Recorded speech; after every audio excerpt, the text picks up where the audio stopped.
வெட்கம் கெட்ட அரசு எதுக்கு சொல்கிறோம் அப்படின்னாக்கா, இன்னும் ஒரு பிரச்சனைனாக்கா அந்த பிரச்சனை யார் செய்கிறா, எதுக்கு செய்கிறா, எங்க பிரச்சனை, யார் தவறு யார் சரின்னு இன்னும் தெரியாமல் இருக்குது. இப்படிப்பட்டவர்களாம் இன்னும் வந்துட்டு நம்ம ஆட்சி செஞ்சுட்டு இருக்காங்க அப்படின்னு நினச்சாக்கா வெட்கமா இருக்குது. ஏன் ஒரு சினிமா நடிகை, ஒரு சினிமா நடிகர்கள் எத்தனை ஆடி பாடி ஆபாசமாக நடித்து காட்சிகள் அமைச்சு வரக்கூடிய ஆண்களை வந்துட்டு தண்ணி வர வச்சுட்டு அவங்க செயலே செய்கிறாங்க.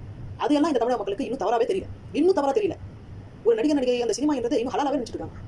எவ்வளவு பெரிய சீர்கேடு கெடுக்கக்கூடிய அந்த சினிமா, அப்படிப்பட்ட இருக்கக்கூடிய நடிகைகள் எவ்வளவு பெரிய தவறை செய்திருக்கிறார்கள். இன்னைக்கு ஒரு சொல்ல தாங்க முடியல, இடிச்ச மாதிரி இருக்குது, இறந்த மாதிரி இருக்கு. ஒரு பெண்ணுக்கு இன்னைக்கு வக்காலத்து வாங்கி வரீங்க ஒரு நடிகைக்கு இந்த மக்கள். அப்போ அந்த பெண் செய்யக்கூடிய தொழில் உனக்கு வந்துட்டு தவறா தெரியல இல்ல? எத்தனை இளைஞர்களை சாதிக்கக்கூடிய வயதில் சாதிக்க விடாம இந்த சினிமாக்களும் அது இருக்கக்கூடிய நடிகர்களும் எவ்வளவு பாதிப்பு கொண்டு வந்திருக்காங்க இந்த சமுதாயத்தில். இன்னைக்கு நம்ம கண்கூட பார்க்குறோம். இதெல்லாம் இந்த தமிழக மக்களுக்கு தவறா தெரியல. என்ன விதைச்சியோ அதுதான் திருப்பி வரும். இன்னைக்கு சொல்லிட்டாங்கனாக்கா நீ என்ன சமுதாய சீர்திருத்தவாதியா நான் கேட்கின்றேன்.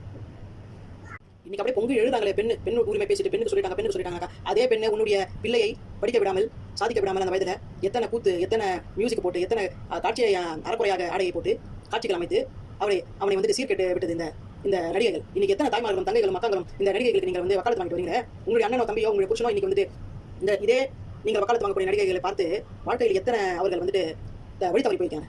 எப்படிங்க உங்களுக்கு மனசு வருது? ஒரு நடிகைகளை வந்து வக்காலத்து வாங்கி எப்படி உங்களுக்கு மனசு வருது? ஒவ்வொரு வீட்டிலும் இந்த சினிமாவில் எத்தனை பிரச்சனை இறங்கி இருக்குது தெரியுமா? இன்னைக்கு இதுக்கெல்லாம் குரல் கொடுக்கல நீங்க. இந்த சினிமாவை எதிர்த்து இந்த அரசாங்கத்துக்கு தெரியலையே, இந்த அரசாங்கத்துக்கு எது சரி எது தவறுன்னு பிரிச்சு ஆள தெரியலையே. எந்த அரசாங்கமும் தெரியல. ஆட்சி சேவனுக்கு அதுதான் அந்த அறிவு தான் இருக்கணும். தன் மக்களுக்கு எது சரி எது தவறுன்னு தெரியாத ஒரு தலைவனை இந்த தமிழகம் தேர்ந்தெடுக்கின்றது ஒவ்வொரு வாட்டியும் சொல்லி சொன்னா நான் என்ன சொல்றது? குடி என்பது தவறுன்னு தெரியும், அதுக்கு எதிர்த்து இந்த மாதிரி ஒரு போராட்டம் பண்றதே இல்லை. உலக தமிழகம் முழுவதும் செய்யறது இல்லை. சினிமா அது மனித குலத்துக்கு தவறான விஷயம். அது எதிர்த்தும் எதுவும் குரல் கொடுக்கறது இல்லை. இதுவே அதே மாதிரி ட்ரக்ஸ், இதுக்கும் முழு தமிழகம் யூனிட்டியா இருக்குதுங்க.